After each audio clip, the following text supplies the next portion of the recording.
എന്താ നീ പുതച്ചു മൂടിയൊക്കെ നിൽക്കണത്? മാല കാണാതിരിക്കാനാ. എന്ത് കാണാൻ? അല്ല, മാനം പോവാതിരിക്കാനാ.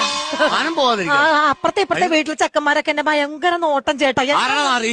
അല്ല ചേട്ടാ, അത് വിട്ടേക്ക്. നിനക്കൊക്കെ എന്തിന്റെ സുഖേടാ? ചേട്ടാ അത് വിട്ടേക്ക് ചേട്ടാ. അല്ല വിട്ടേക്ക്. ഇടി ഞാനിവിടെ ഉള്ളപ്പോ നീ എന്തിനാ പേടിക്കണത്? നീ ആ ഷാളങ്ങോട്ട് മാറ്റിയേ. എന്താന്നറിയില്ല, കൊറേ നേരിട്ടേ പനിക്കുന്നുണ്ടോന്നൊരു സംശയം. ഭയങ്കര മേലൊക്കെ വേദന. അല്ല വേണ്ട, തൊടണ്ട. ചൂടൊന്നും ഇല്ലല്ലോ. അല്ല, അത് ചൂട് അങ്ങനെ ഉണ്ടായിരുന്നു. ഞാൻ ഇവിടെ കഴുത്തി തൊണ്ട പണിയാവും. പനിയാവും. നീ എന്തൊക്കെയാ പറയണത്? അല്ല, അത് കഴുത്തി തൊട്ട ചേട്ട പനി പകരും. നിന്റെ കഴുത്തി കിടന്ന മാല എന്തി? മാല അവിടെ ഊരി വെച്ചു.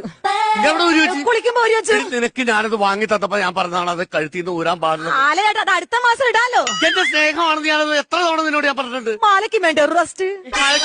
അത് നിന്റെ കഴുത്തി കിടന്ന് റെസ്റ്റ് ചെയ്താൽ മതി. അല്ല, അത് പിന്നെ